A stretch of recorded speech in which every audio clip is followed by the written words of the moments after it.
시편 56편 3절과 4절 말씀.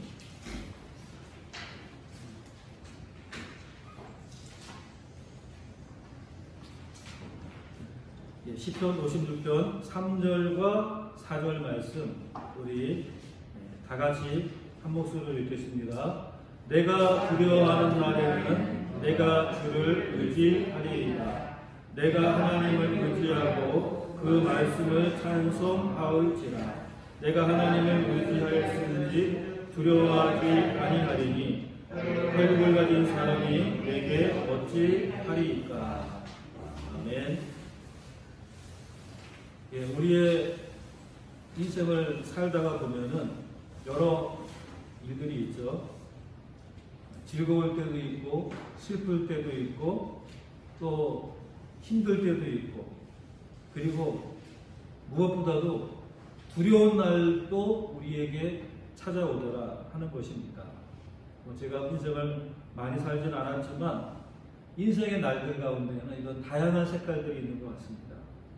즐거운 날들도 있고, 가슴 벅찬 날들도 있고, 또 안타까운 그런 순간들도 있고, 슬플 때도 있고, 고통스러울 때도 있지만, 그런데 이 두려운 때, 두려운 날도 우리 인생 가운데는 분명히 있다라는 겁니다. 사람들마다 정도의 차이는 있지만, 또 상황의 차이는 있지만, 이 두려움의 순간들을 우리는 맞이하게 된다라는 것입니다. 그 두려움이 어떤 두려움인지 사람마다 다 다를 수 있을 겁니다. 그것이 때로는 육신의 질병이라든지 아니면은 물질적인 궁핍이라든지 또 아니면은 여러 형태의 어려움들로 우리에게 찾아올 때가 있는데, 이러한 두려움의 날, 두려움의 순간들은 우리 인생에 있어서 피할 수 없는 어떤 하나의 모습이다, 이렇게 말할 수 있을 겁니다. 오늘 우리가 읽은 시편 56편 이 시는 저자가 바로 다윗입니다. 다윗이 쓴 시죠. 여러분, 다윗 하면은 어떤 사람이라고 생각이 되십니까?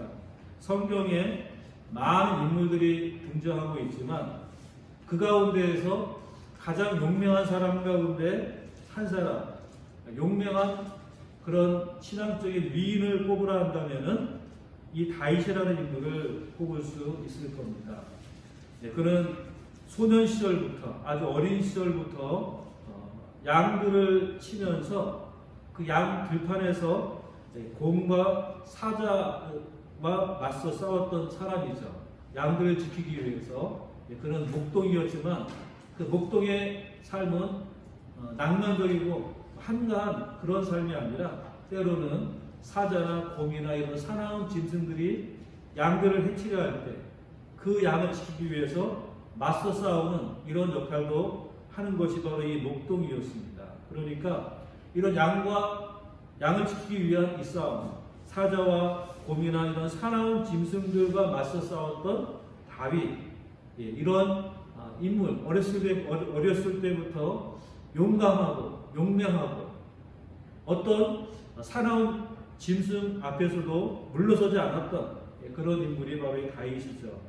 그리고 그가 처음 전쟁에 나섰을 때, 여러분 성경에서 우리가 보는 것처럼 전쟁터에 나간 형들을 위로하기 위해서 아버지의 심부름을 받고 이제 먹을 것을 싸가지고 갔다가 거기서 무엇을 봅니까? 블레셋의 골리앗이라고 하는 장수를 만나게 됩니다. 옛날의 전쟁, 요즘의 전쟁은 장군이 앞장설 일은 없죠. 다 후방에서 지휘를 하면 되지만 과거의 전쟁은 이 장수가 중요합니다. 이 장수가 나와서 이 싸움을 도두고, 그리고 이 장수와 장수의 대결을 통해서 승패를 가리는 이런 전쟁들이 바로 이 고대의 전쟁이었는데, 이 블레셋에는 골리앗이라고 하는 엄청난 장수가 있었던 것이죠. 그래서 날마다 나와서 나랑 한판 붙자, 누구든지 나랑 나와서 한판 붙자. 그래서 누구든지 이기면은, 지면은 이기는 자에게 패한 걸로 그렇게 결정이 되는 이런 전쟁을 하려고 했던 것이죠. 모든 이스라엘 군사들이 다 두려워했습니다. 그런데 이 전쟁터에 처음 군인도 아니었었던 이 다윗, 아직 소년의 티를 벗지 못했던 이 다윗이 이 골리앗이라고 하는 거인, 그리고 엄청난 힘을 가진 이 장수와 맞서서 내가 싸우겠다. 아무도 나서지 않는 그때 맞서서 싸우겠다. 그래가지고 사울, 이 당시 이스라엘의 왕이었던 사울이 자기가 입었던 군복 또 차던 칼을 벗어서 다윗에게 주었는데 입어보니까 맞지를 않습니다.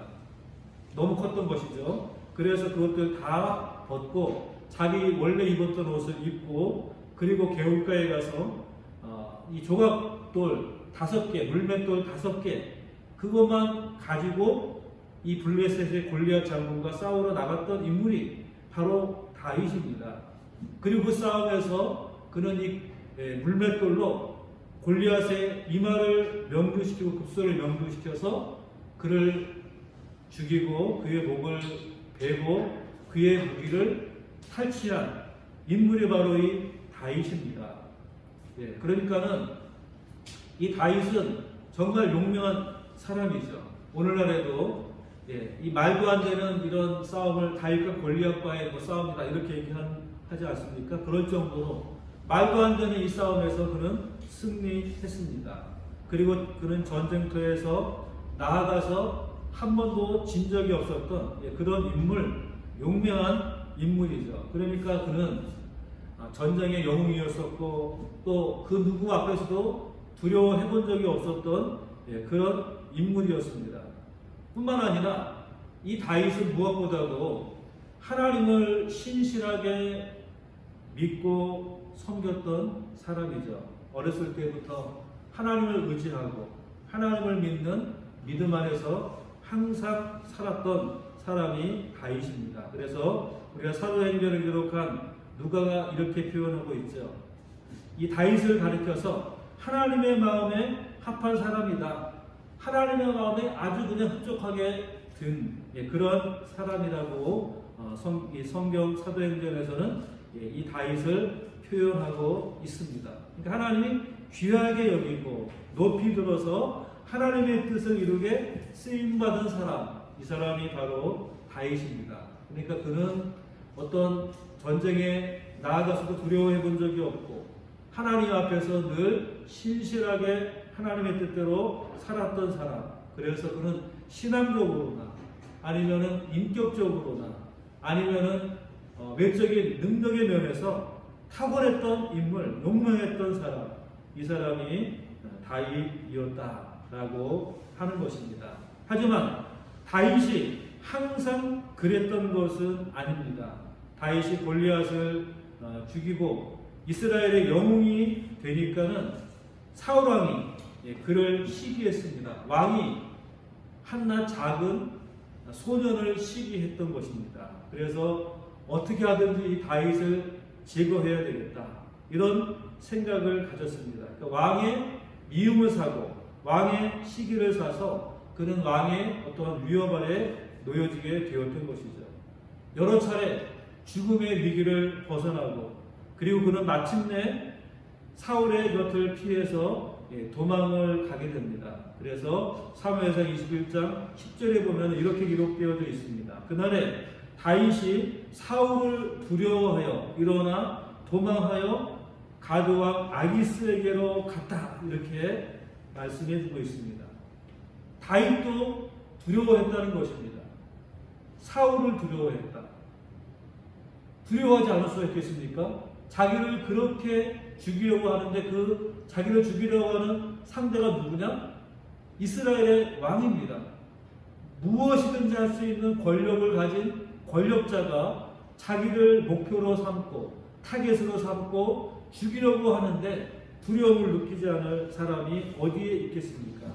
그래서 이 다윗은 두려워해서 결국은 고향을 버리고 이방 땅으로 도망갑니다. 가드왕 아기스에게로 도망을 갔다라고 성경은 기록하고 있습니다.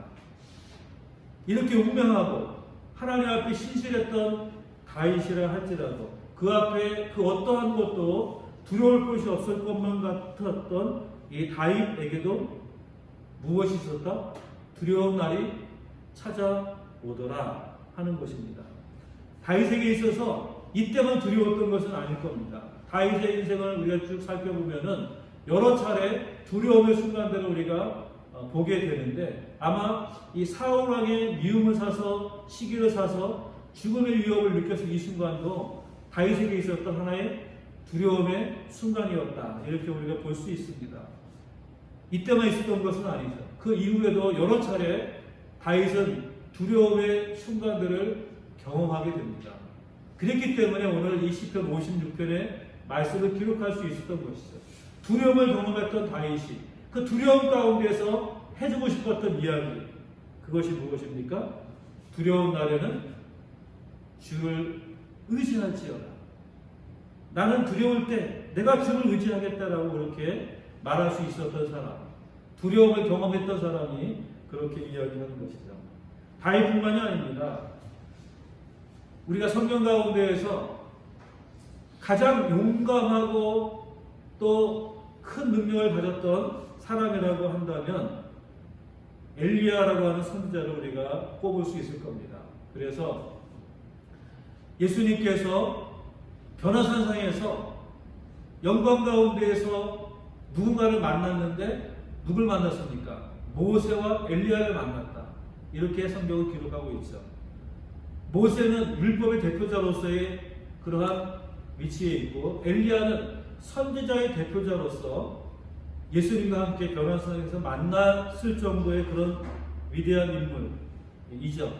이 엘리야는 선지자들 가운데 가장 큰 능력과 역사를 행했던 그런 인물입니다.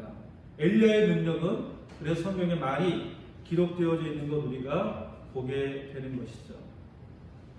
이 엘리야의 시대, 어떤 시대입니까? 하나님만을 섬기게 됐던 이스라엘 민족이 하나님을 섬기지 않고 이방 나라에서 수입해왔던 바알신, 아세라신을 섬겼습니다. 우상을 숭배했던 그런 시기였습니다. 엘리야는 하나님을 떠난 이스라엘 백성들에게 가서 아하방을 책망하고 이스라엘에게 3년 6개월 동안 비가 오지 않을 것이다, 이렇게 선포했습니다. 모든 사람들이 두려움 가운데 숨죽여 있는 그 상황 가운데 당시 최고의 권력자인 왕 앞에 홀로 나아가서 이 백성이 하나님을 섬기지 않고 아세라와 바알을 섬기기 때문에 이 땅에 비가 오지 않을 것이다, 3년 6개월 동안 비가 오지 않을 것이다, 이렇게 선포를 하게 됩니다. 아하방은 엘리야를 붙잡기 위해서 온 이스라엘 땅에 군대를 풀고 이잡듯이 찾아다녔는데 찾을 수가 없습니다. 하나님이 엘리야를 보호해 주셨기 때문에.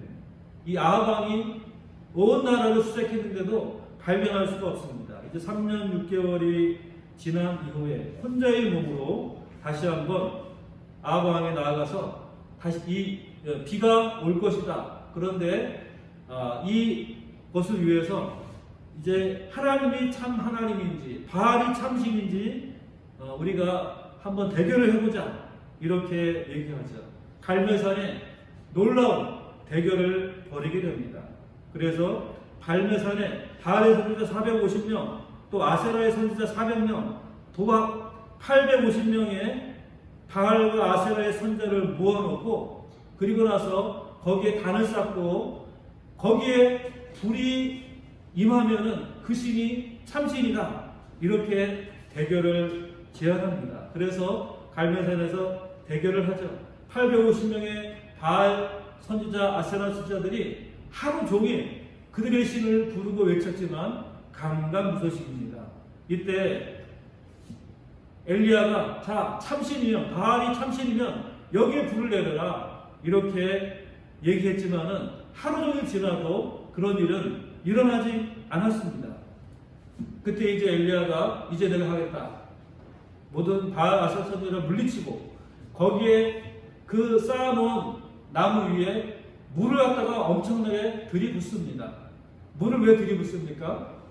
그렇게 물을 들이붓고 나서도 그 나무가 탄다면은 거기에 붙은 불이 진정한 불이라는 것이죠. 이게 무슨 번개불처럼 해가지고서 붙여지는 것이 아니라 완전히 하늘에서 불이 임하지 않으면 그 물에 젖은 나무들이 어떻게 타겠습니까? 이래서 도랑에 물이 찰 정도로 물을 붓고 나서 엘리야가 하나님 앞에 기도했더니 하늘에서 불이 내려서 그 물에 젖은 나무들을 활활 불태우는 그런 놀라운 역사가 일어나게 됩니다. 이것이 바로 하나님께서 엘리야를 통해서 임하신 하나님의 역사를 보여주는 그런 증거였던 것이죠. 하나님의 참신임을 보여주는 역사를 그 자리에서 나타내 보여준 것입니다. 이런 엘리야는 목숨을 건 내기를 통해서 바알 선지자, 아세라 선지자들을 물리치고 그들을 전부 다 죽이고 하나님의 참신임을 이스라엘 민족 앞에 담대하게 선언했던 인물이 바로 엘리야입니다. 그런데 이런 엘리야도 두려울 것이 없을 것 같더니 엘리야조차도 그의 인생에서 두려움의 순간들을 경험하게 되더라 하는 것입니다.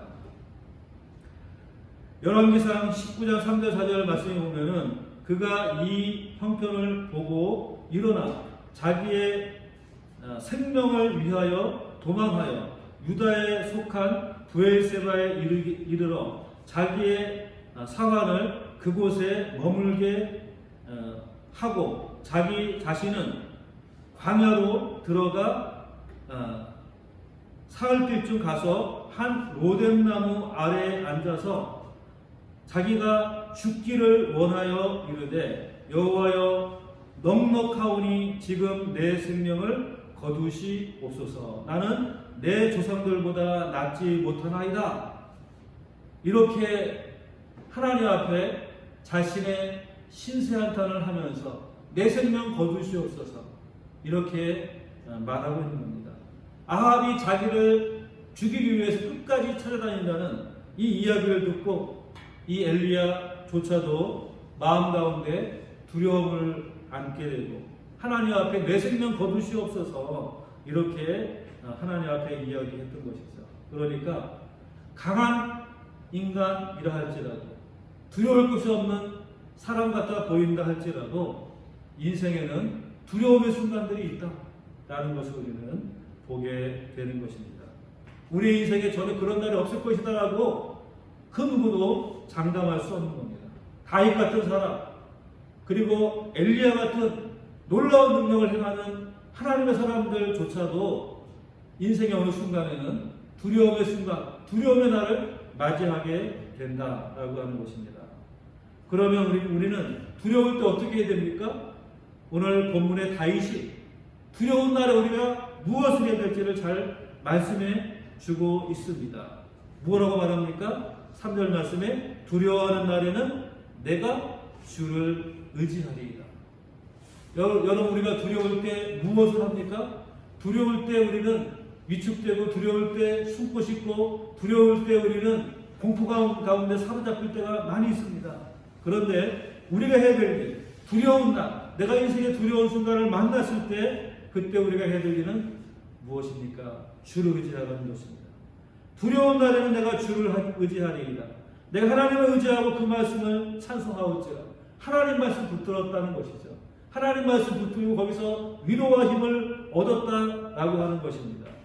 내가 하나님의 사람이라고 하는 것, 내가 하나님의 백성이라고 하는 이 사실을 믿고 하나님을 더욱더 의지할 때 우리는 이 두려움 가운데에서 벗어날 수 있었다라고 하는 것이죠. 두려워한다는 것은 여러분 내가 약하다고 생각할 때 느끼는 그런 감정이죠. 내가 나에게 오는 어떤 상황, 어떤 일보다 약하다고 느낄 때, 내가 그것을 이길 수 없다라고 느낄 때 나는 두려운 감정을 갖게 되는 겁니다. 그래서 어린애들이 갖는 감정이 두려움의 감정인 것이죠. 어떤 면에서 보면은 어린애 같은 그런 감정인 것입니다. 어린아이들을 보면은 어두운데 혼자 있으면은 두려워합니다. 막 웁니다. 왜요? 두려우니까 우는 것이죠. 엄마가 없으면은 두리번 엄마를 찾습니다. 엄마가 없으면 막 어찌할 바를 몰라 안절부절하죠. 두려워합니다. 그러나 어른은 어두운데 혼자 있다고 하더라도 두려워하지 않습니다. 왜 두려워하지 않을까요? 내 심령의 상태가 아직 어려서 우리는 두려움 가운데 빠지게 되더라라고 하는 겁니다. 우리가 두려울 때 그것은 어린애 같은 그런 모습, 우리의 마음이 어린애 같은 그런 심령의 상태 가운데 놓여져 있기 때문에 두려움을 느끼는 것이죠. 내 힘으로 감당할 수 없다라고 생각하니까 두려워하는 것이죠. 또 어떨 때 우리가 두려워합니까? 내가 약할 때 두려워하죠. 우리 몸이 병들어서 약해지게 되면은 그때 내 마음이 두려움 가운데 빠지게 되는 것입니다. 우리의 마음이 약해지면, 또 우리의 믿음이 약해지면 어려운 환경에 들어가게 될 때 그것을 박차고 일어나지 못하고 우리는 두려운 마음을 갖게 되더라 하는 것입니다. 그래서 두려움은 인간의 어떤 본능과도 같은 것입니다. 내가 감당할 수 없는 어떤 상황 가운데 놓여지게 될 때 우리 마음에 두려움이 찾아오게 되는 것이죠. 그러면 우리가 두려울 때 어떻게 해야 되겠습니까? 다윗은 이렇게 말하죠. 내가 두려워하는 날에는 내가 주를 의지하리이다. 이렇게 말씀해주고 있습니다.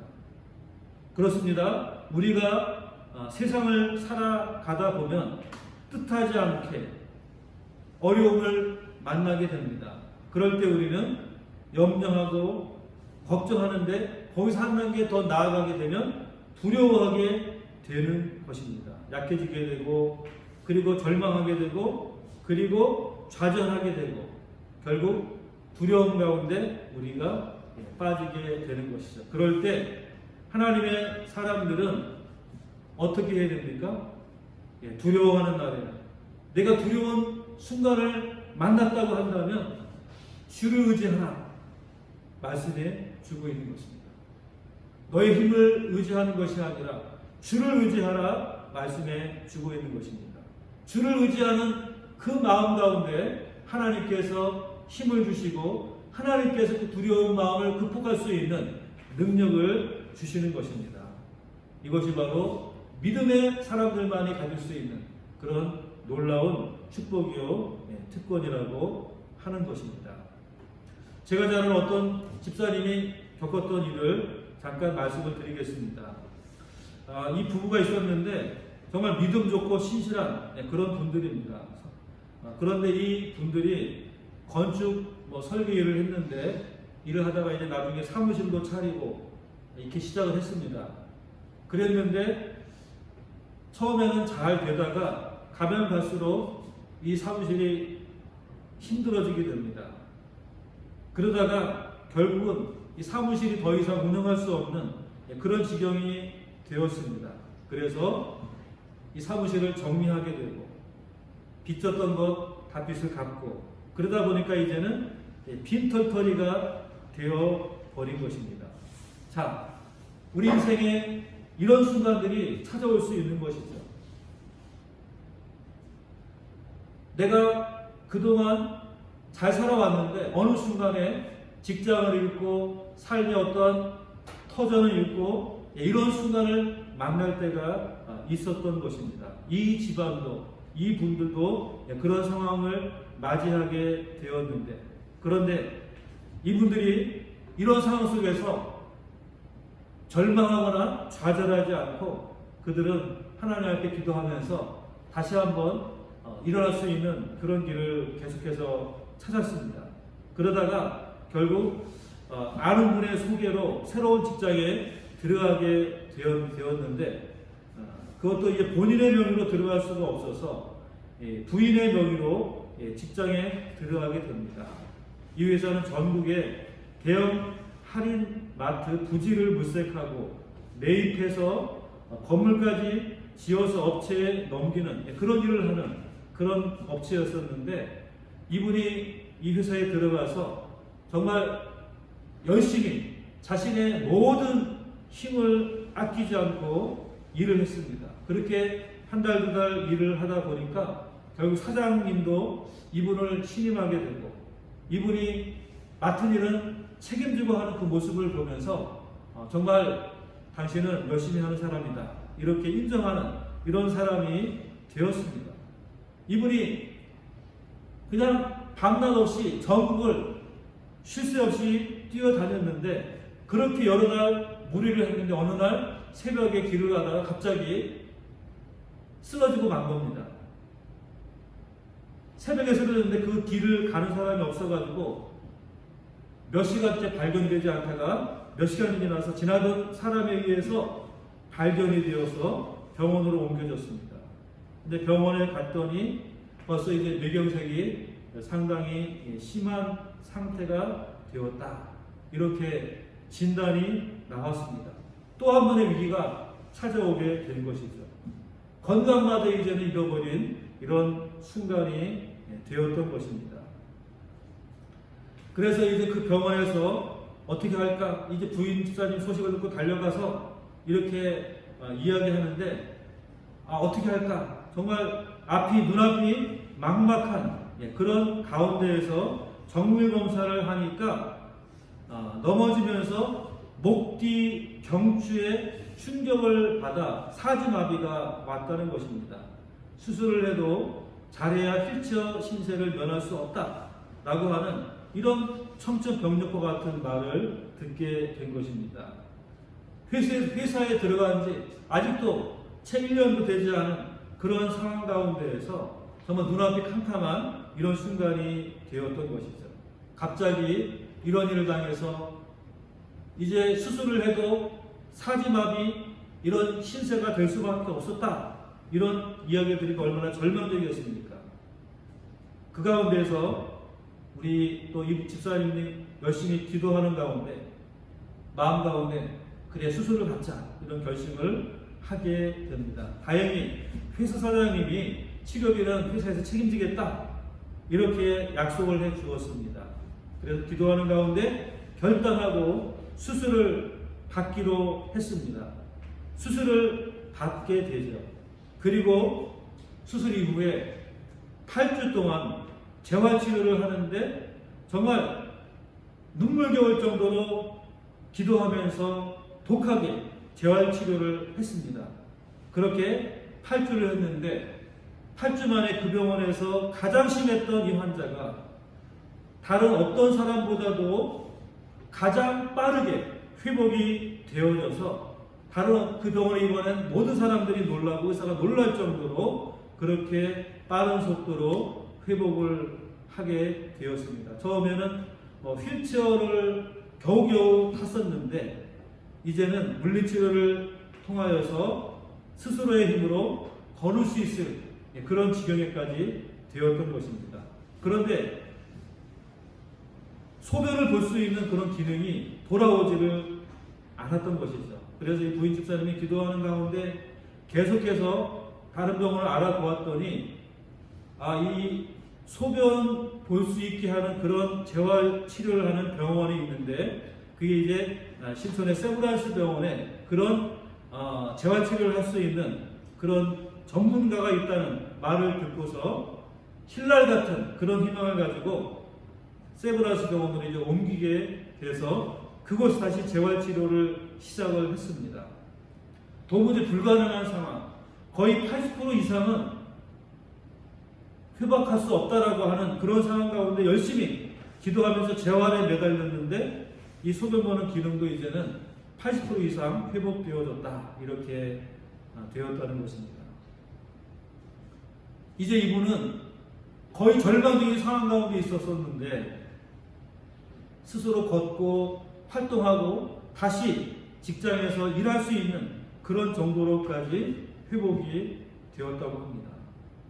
정말 절망적인 상황이었는데 두려워할 수 있는 상황 가운데 놓여졌는데 그 가운데에서 하나님 의지하고 하나님 안에서 이 모든 것들을 감당했더니 그는 이 모든 고통과 두려움을 이길 수 있었다라고 하는 것입니다.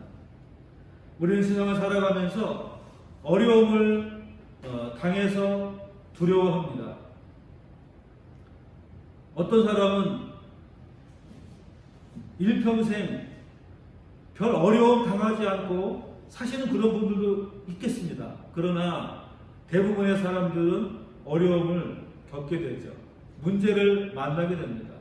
사람마다 다 다르지만 각자의 상황 가운데에서 두려움의 순간들, 절박한 순간들을 만나게 됩니다. 그런 가운데서 우리가 어떻게 그 두려움의 순간들을 이겨낼 수 있고 그 절망적인 순간에서 벗어날 수가 있겠습니까? 오늘 다윗이 고백하고 간증하고 있는 것처럼 두려워하는 날에는 주를 의지하리이다. 내가 주를 의지하겠다. 이런 결단과 믿음으로써 우리는 이 두려움의 순간들을 이겨낼 수 있는 것입니다. 우리가 반드시 기억해야 될 것이 있습니다. 우리가 당하는 이 두려움, 우리가 당하는 이 고통, 우리가 당하는 이 문제는 결코 영원하지 않다는 것입니다. 그 고통은 잠시뿐이다 라고 하는 것입니다. 아무리 어려운 처지, 절망적인 상황을 만났다 할지라도 그 기간은 결코 영원하지 않습니다. 순간 지나가는 것이고 잠깐 있다가 그 모든 순간의 고통은 사라져 버리는 것입니다. 다시 일어날 수 있다라고 하는 그러한 믿음이 우리 가운데 있어야 하는 것입니다. 성경 우리가 말해주고 있습니다. 우리가 넘어지지만 아주 엎드러지지 않는 것은 왜요? 하나님께서 우리를 붙들고 계시기 때문에, 우리를 지키시기 때문에 넘어질지라도 아주 엎드러지지 않는다라고 말씀하고 있는 것입니다. 하나님은 전능하신 분이십니다. 모든 만물의 주관자이십니다. 그러므로 하나님을 백성들, 하나님의 자녀들은 하나님께서 그 팔로 붙들어 주시고 지켜주시는 것이죠. 이사야 선지자를 통해서 하나님께서 이렇게 말씀해 주고 있습니다.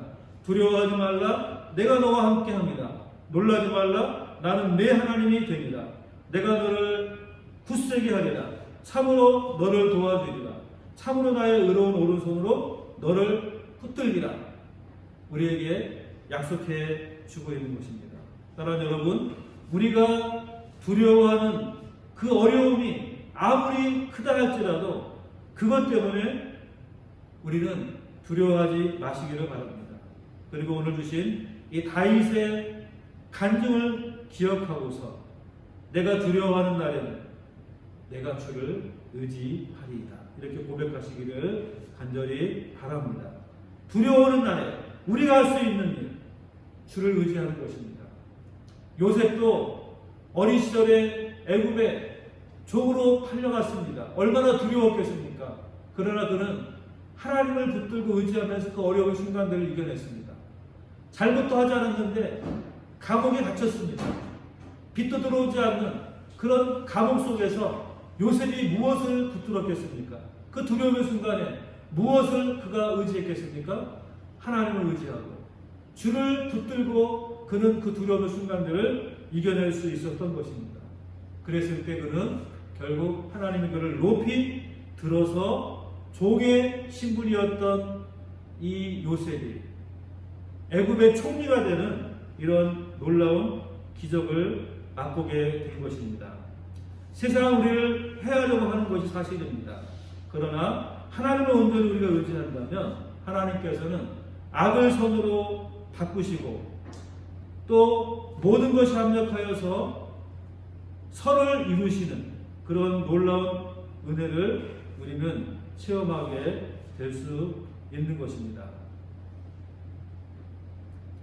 사랑하는 여러분, 우리의 주위 환경이 어두우면 어두울수록 주님의 능력의 팔에 더욱더 의지할 수 있기를 바랍니다. 우리 하나님을 의지하면 하나님은 우리를 안전한 곳으로 인도하여 주실 것입니다. 다윗이 시편 23편에서 이렇게 말하고 있죠. 내가 사망의 음침한 골짜기로 다닐지라도 해를 두려워하지 않을 것은 주께서 나와 함께 하시니라. 주의 지팡이와 막대기가 나를 안위하시나이다. 정말 우리가 사망의 음침한 골짜기 가운데 다닐 때 얼마나 두렵겠습니까? 그러나 두려워하지 않는 이유가 무엇이죠? 주께서 나와 함께 하시기 때문에, 함께 하시는 그 주님을 의지하시고 함께 하시는 이 주님을 바라볼 수 있기를 바랍니다. 지금 코로나19로 인해서 온 나라가 정말 멘붕에 빠져 있는 것 같습니다. 남의 나라 일인 줄 알았는데 이제 우리의 일이 되어버렸죠. 잠시 있다가 사라질 것인 줄 알았는데 그렇지 않은 그런 상황 가운데 있습니다. 두려운 일이죠. 이런 두려움의 날에 우리가 어떻게 해야 되겠습니까? 무엇을 의지해야 되겠습니까? 두려운 날에는 내가 주를 의지하리이다. 하나님을 의지하시고 하나님을 붙드시고 하나님을 바라볼 수 있기를 바랍니다. 이사야 12장 2절 말씀 이렇게 말씀해 주고 있습니다. 보라, 하나님은 나의 구원이시라. 내가 신뢰하고 두려움이 없으리니 주 여호와는 나의 힘이시라. 나의 노래시며 나의 구원이시니라. 내가 주를 신뢰하고 의지할 때 내 마음 가운데 두려움이 사라질 것이다 라고 말씀해 주고 있습니다. 다윗이 말하는 것처럼 내가 두려워하는 날에는 내가 주를 의지하리이다. 내가 주를 신뢰함으로 두려움이 없으리이다. 이렇게 말하고 있습니다. 두려움의 날, 두려움의 순간을 이겨낼 수 있는 방법, 그것을 넘어설 수 있는 방법은 주를 의지하는 것입니다. 주를 의지하시고 주님 안에서 이 모든 두려움을 이길 수 있기를 바랍니다. 지금 이 순간만이 아니라 여러분들 인생을 살아갈 때 어느 순간 두려움이 여러분을 엄습할 때 그때 이 말씀을 꼭 기억하시기 바랍니다. 내가 두려워하는 날에는 내가 주를 의지하리이다. 주를 의지하시고 두려움 가운데에서 우리를 구원하시는 하나님의 은혜를 바라보시고 경험할 수 있는 우리 모두가 다 될 수 있기를 주님의 이름으로 축원합니다. 기도하겠습니다. 살아계신 아버지 하나님, 감사합니다. 오늘도 우리가 주님께 나아갑니다. 주의 은혜를 구하고 주의 도우심을 바라며 주님 앞에 예배를 드립니다. 오늘 우리의 마음 가운데, 우리의 삶 가운데, 우리 앞에 어떤 두려운 일이 놓여져 있다 할지라도 그 두려움의 순간 우리가 주를 의지하게 해주시고 주를 바라볼 수 있도록 도우시고 주의 도우신 가운데 이것을 이겨낼 수 있는 주의 백성들이 다 될 수 있도록 은혜 베풀어 주시옵소서. 지금 이 땅 가운데 두려움이 가득 차 있는 모든 사람들 마음속에 우리 주님 위로가 되시고 힘이 되시고 온전히 주님을 의지함으로 말미암아 이겨낼 수 있는 은혜를 허락하여 주시옵소서. 예수님의 이름으로 기도드리옵나이다. 아멘. 우리 찬송